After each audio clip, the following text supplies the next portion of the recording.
Is Maxwell House really the only coffee in the world? Well, your father says so, and your father knows best.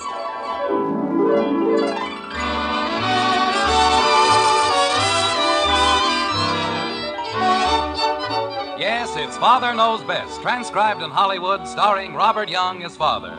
A half-hour visit with your neighbors, the Andersons, brought to you by America's favorite coffee, Maxwell House. The coffee that's always good to the last drop.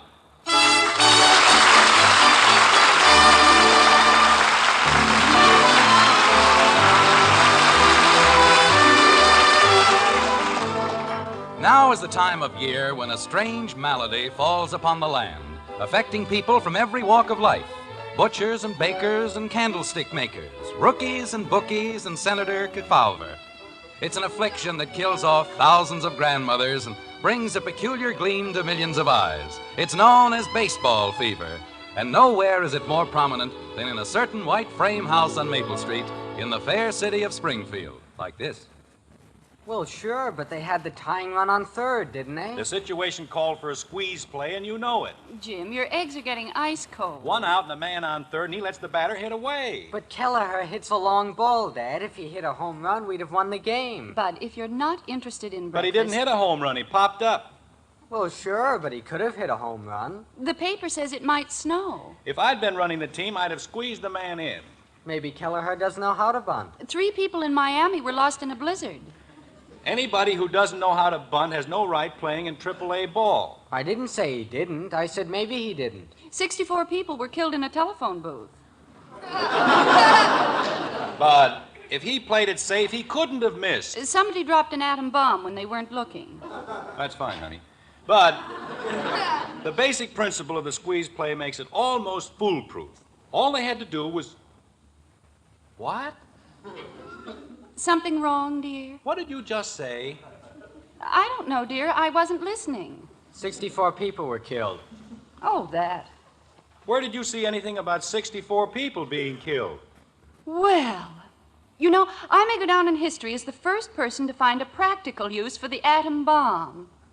What are you talking about? It's probably the only thing known to science that will stop a conversation about baseball.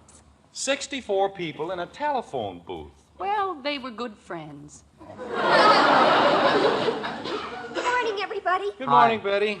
How's the baseball capital of the world? We have just relived last night's game between Springfield and Columbus. Margaret. Pitch for pitch. Holy cow, Mom. We were just talking. Baseball. I got all dressed up last night, and where did Roger take me? To the ball game. Hey, did you see the game last night? Well, I was there. Betty, in the 9th inning, when Sauer was on third... Jim, let's not go into that again, please. But, honey, if she was there... I don't even know where third is. Oh, fine. And furthermore, I don't care. Drink your orange juice, dear. Betty, how could anyone possibly be in this family as long as you have and know as little about baseball? It isn't easy. But I'll keep trying. Morning, everybody. Hello, honey. Good morning. Kathy's only 9, and she knows more about baseball in 10 minutes than you do in a year. Hooray for her. But Joe Phillips was here last night. Just a second, kitten. Tell your sister where third base is. Third base? That's right. I didn't take it.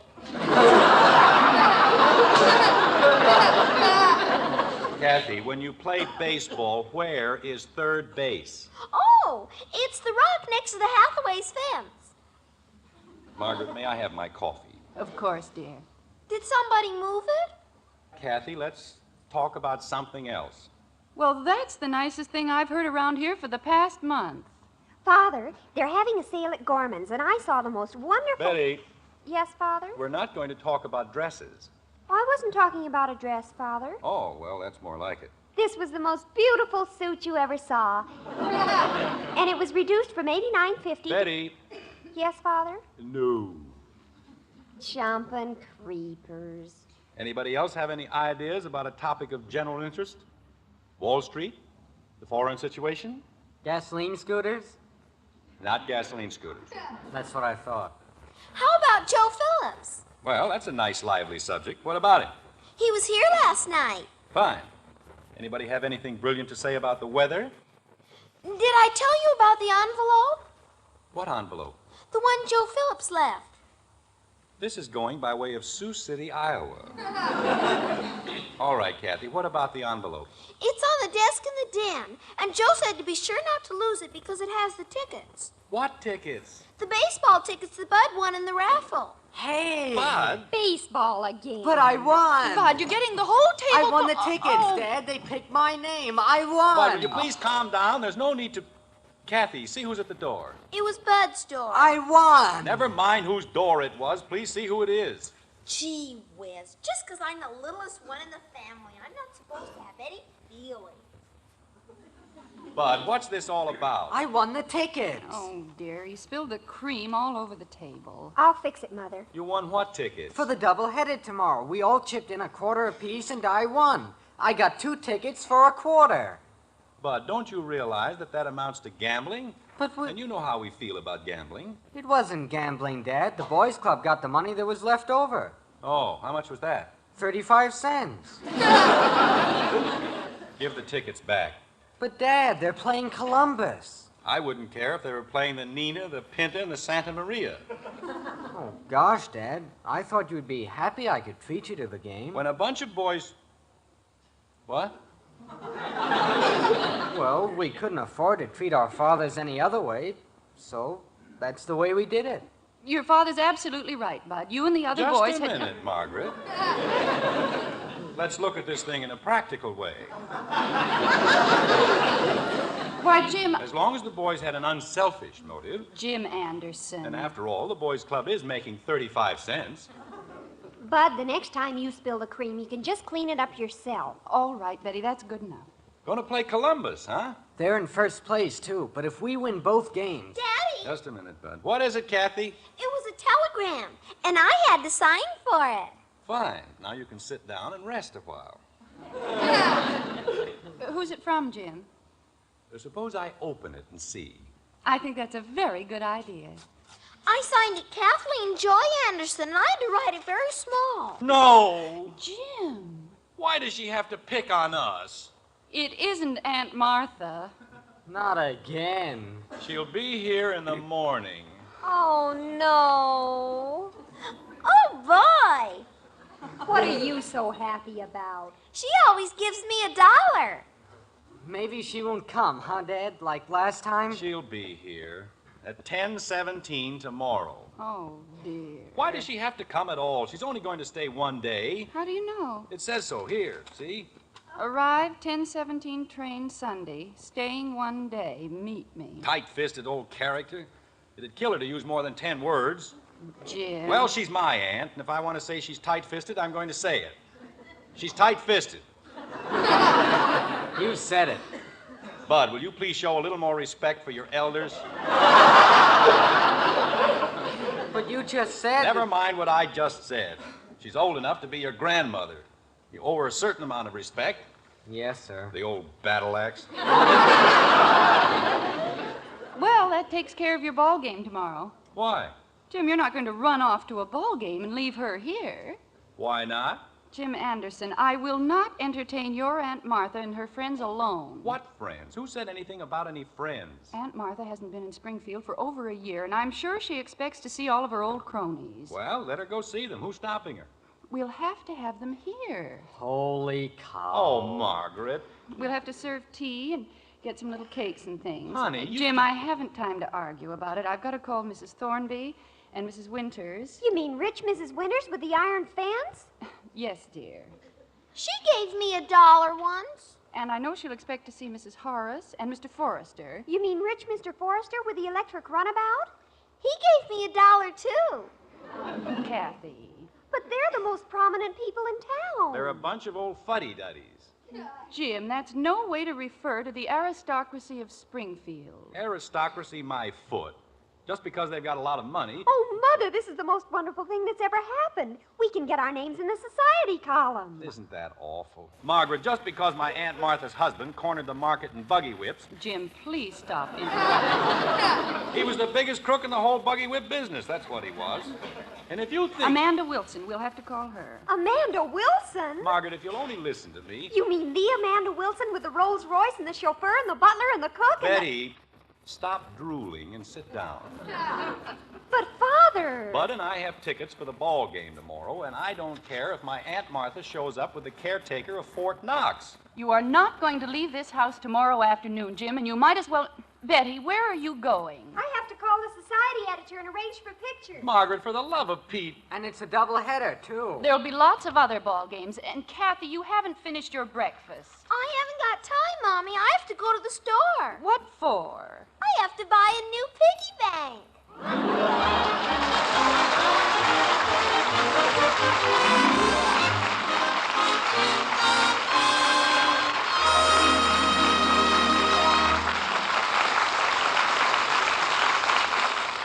Will Father go to the ball game with Bud or stay home and help entertain Aunt Martha?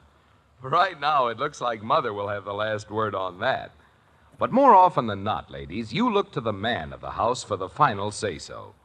For example, the final judge of coffee at its best is your husband, for he's the world's greatest coffee expert.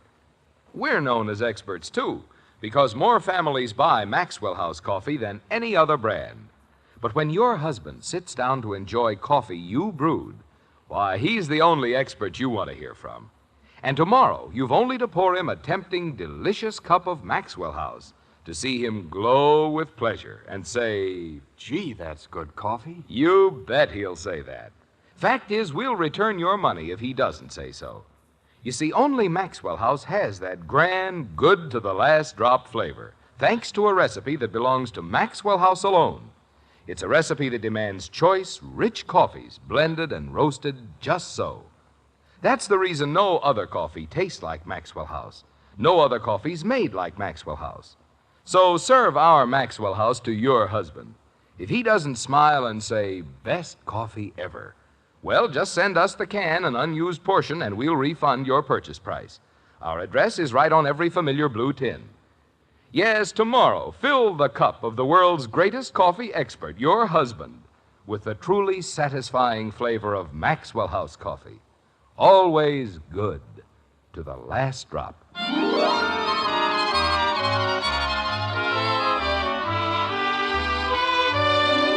It's Sunday in Springfield, and the noonday sun is shining and bright and warm. There's a feeling of joy and exhilaration in the air, a spirit of gaiety and good cheer. Everywhere, that is, but at 607 Maple Street. There they've got Aunt Martha. Like this. I tell you, there is a draft, Margaret. I can feel it going right through my bones. All right, Bud. Close the window again. Yes, ma'am. Miserable city, Springfield. Always has been and always will be. You know, Aunt Martha, there's a train leaving at 1 o'clock. Jim. Well, I just want Aunt Martha to be happy, and if she doesn't like it in Springfield... Don't you think the children have grown, Aunt Martha?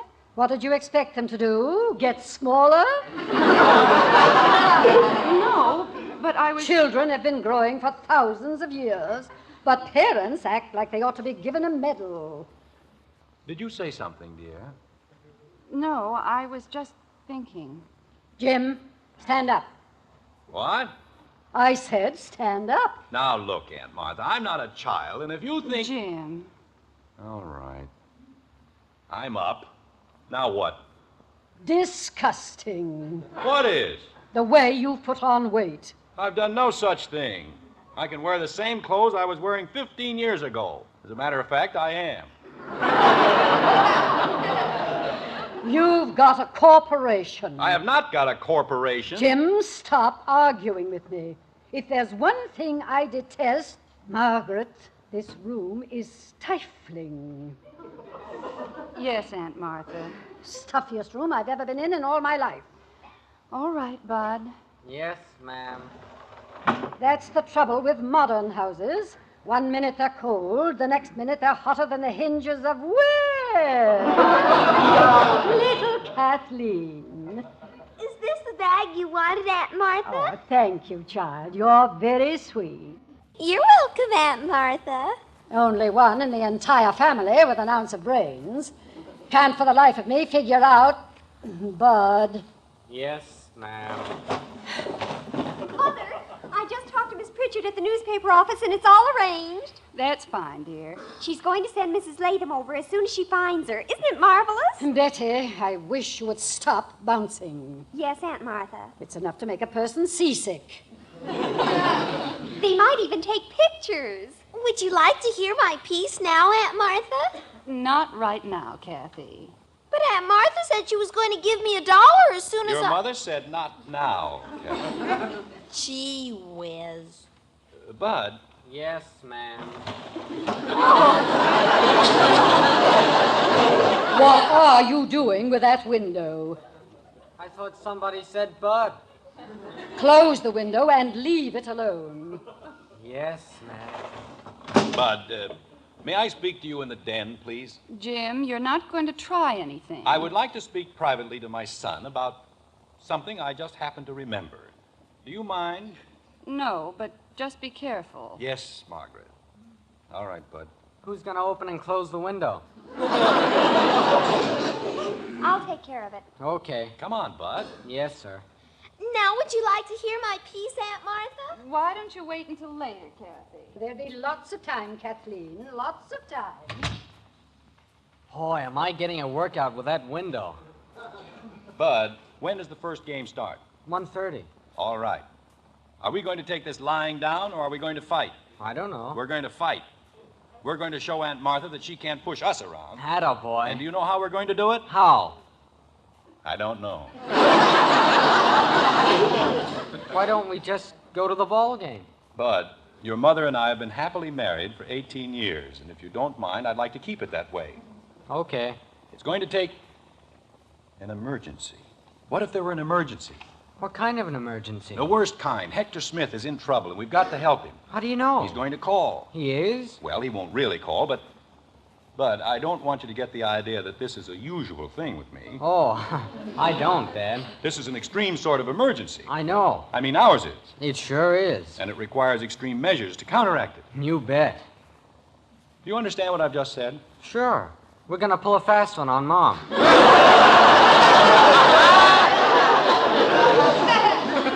Well, I suppose you could put it that way. What are we going to do? That's a very good question. Now all we need is a very good answer. Let's see. If you were to go next door and use the Davises' telephone. That's a good idea. No, if you weren't around, your mother'd get suspicious. What's the difference? She's suspicious now. True, but in planning a campaign of so delicate a nature. Daddy? Kathy, that's the answer. Good old Kathy. It is? I mean, she is? She certainly is. Daddy, Mommy says... Just a second, kitten. Come on in. Bud and I want to speak to you, don't we, Bud? Oh, sure. What did I do now? Not a thing, baby. Not a single blessed thing. Mommy says, are you going to stay in here all day? Kathy, how would you like to do a big favor for Daddy? What kind of a favor? A very simple one. Call me up on the telephone. Where are you going? I'm not going anywhere. Then how can I call you up? Because you're going somewhere. I can't. I have to recite my piece. Just next door, Kathy, to the Davises. Next door? To the Davises. And you want me to call you on the phone? That's right. What for? Kathy. Oh, we want to see if the bell rings. What bell? The telephone bell. Oh, well, sure. Why didn't you say so? I just did. And Kathy, we don't want Mommy to worry about the telephone, so we'll keep this a secret, won't we? Oh, sure. Go out the back way. It's quicker. Okay. Say, how will I know if it doesn't ring? We'll tell you when we answer it. Oh, that's right. I'll hurry as fast as I can, Daddy. That's a good girl. Jim! We'll be right in, honey. Bud, Yes, Dad? to make it look good, I won't rush to the phone when it rings. You take it and tell me it's Mr. Smith. Okay. And keep your fingers crossed. I've had him crossed all day. What are you two mumbling about? It's just man talk, honey. Well, how's everybody getting along in here? Jim, you've got to do something about this house. Betty, Yes, Aunt Martha.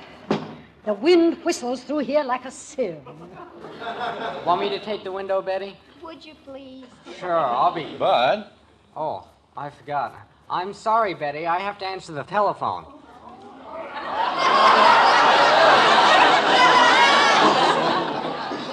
What? he means if it rings, he has to answer it. Don't you, Bud? Oh, yeah, that's what I mean, if it rings. It'd be kind of silly answering a phone if it didn't ring, wouldn't it? Jim, I think you and I had better have a little talk. About what, honey? Don't forget Aunt Martha's here, and she's our guest. Aren't you, Aunt Martha? You made more sense when you were 5 years old. I guess I did at that, didn't I? I have never seen a house like this. As soon as the window is closed, the furnace goes crazy. Betty, Yes, Aunt Martha. enough to suffocate a body. Well, what do you know? The phone. Dad, it's Mr. Smith. Bud.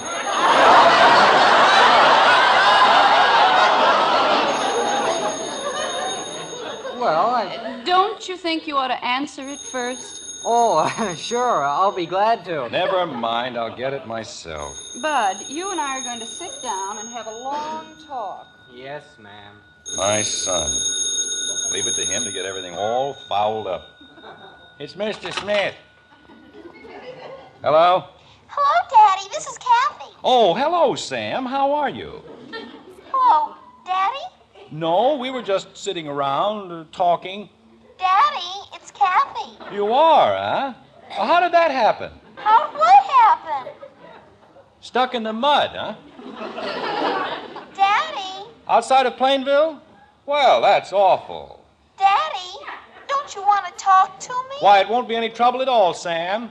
Daddy? Bud and I'll be there in less than an hour. Daddy? Glad to help, Sam. It isn't Sam. See you later, Sam. Daddy? This is awful, Margaret. Sam Woody's in a terrible spot. So I gathered. He's stuck in the mud outside of Plainville, and I promised that Bud and I would go help him. Well, that's very nice of you, dear. Now, get your coat, Bud. We haven't any time to lose. Okay, Dad. And make sure we've got a good tow cable in the car. You bet. Better take along an extra motor, too, dear. All right. What? I was talking to Dorothy this morning, and she said their motor was being overhauled.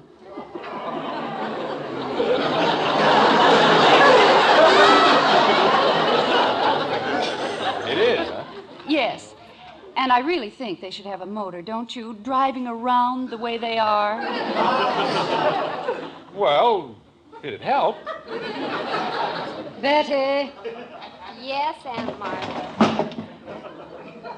You know, it's a funny thing, Margaret, but somehow I get the impression that you don't believe me. No. Yes. Your entire attitude is very strange. It isn't just my attitude, Jim. I see what you mean. Dad. I have to answer it first. I'll get it, Bud. Don't you want me to see who it is? No, I'll see who it is myself. A big help he turned out to be. Hello? Hello, Daddy. This is Kathy again. Yes? I forgot to ask you. Did it ring? Oh, that's what it was. What was? Sam, I'm sure glad you called back. Daddy, it's Kathy. Hold on a second, will you, Sam? But I'm not Sam. Margaret, it wasn't Sam Woody, it was Sam Moore. Oh, really? Yes, wasn't that silly? Probably the silliest thing I've ever heard. Let me have that phone. But, Margaret, if you'll just let me tell the you... phone, honey, this please. whole thing... Hello, Kathy? Yes, Mommy. You may come home now. Daddy's all through playing games.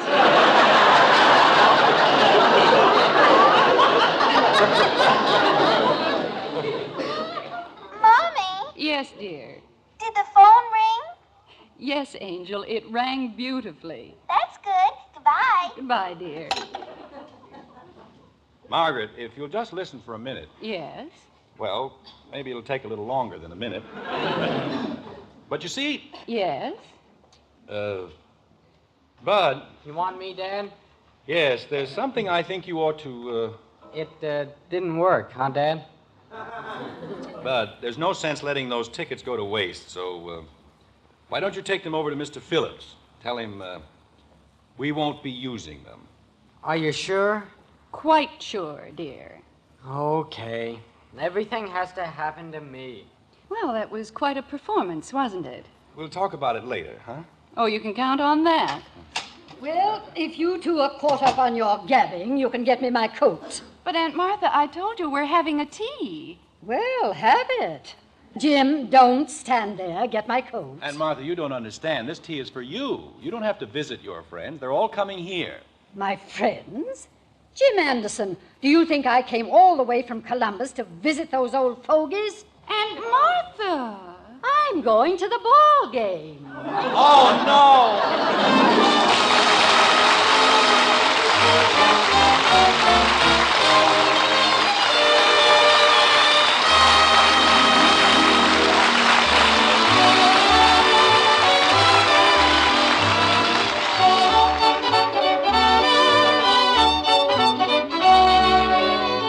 Before you decide on the coffee you'll buy this weekend, ask yourself this question.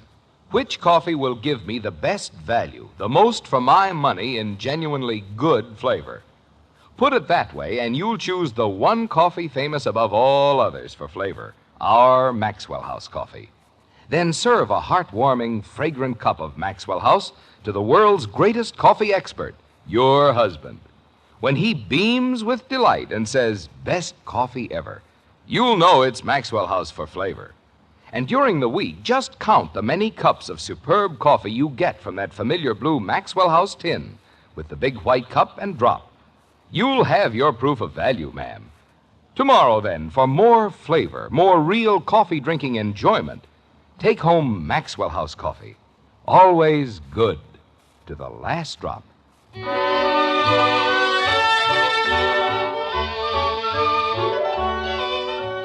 Now it's Monday, gloomy, gloomy Monday. And nowhere is it more so than in the Andersons' breakfast nook, like this. A fine Sunday that turned out to be. Methuselah and his girlfriends. Bud, how many times have I told you not to read the newspaper at the table? I just want to see the ball scores, Mom. Can I please? Holy cow! What's the matter, Bud? Dad, look at this.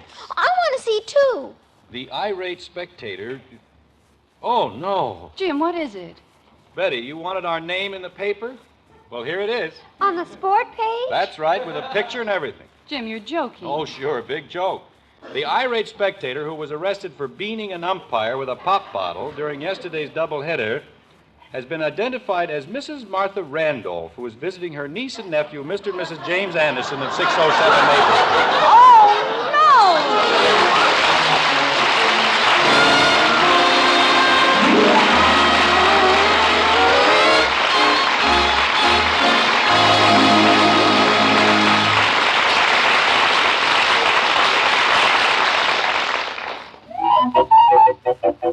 Hurry, hurry, hurry. Step right up today for brand new Crinkles. Candy-kissed rice. It's twice as nice. Crinkles, the sensational new sugar-coated rice cereal. Yes, sir, the whole family will have a circus eating Crinkles, 'cause candy-kissed rice is twice as nice. Just add milk or cream and eat. No sugar needed. Crinkles are the quick energy treat for snack time, too. Crinkles, the newest Post cereal. Get candy-kissed rice Crinkles today at your grocer. Hurry, hurry, hurry, hurry, hurry. Join us again next week when we'll be back with Father Knows Best, starring Robert Young as Jim Anderson, with Roy Bargy and the Maxwell House Orchestra. In our cast were Rhoda Williams as Betty, June Whitley, Ted Donaldson, Norma Jean Nilsson, Isabel Randolph, and yours truly, Bill Foreman. So until next Thursday, good night and good luck from the makers of Maxwell House, America's favorite brand of coffee. Always good till the last drop. Father Knows Best was transcribed in Hollywood and written by Ed James. Now stay tuned in for Dragnet, which follows immediately over most of these stations.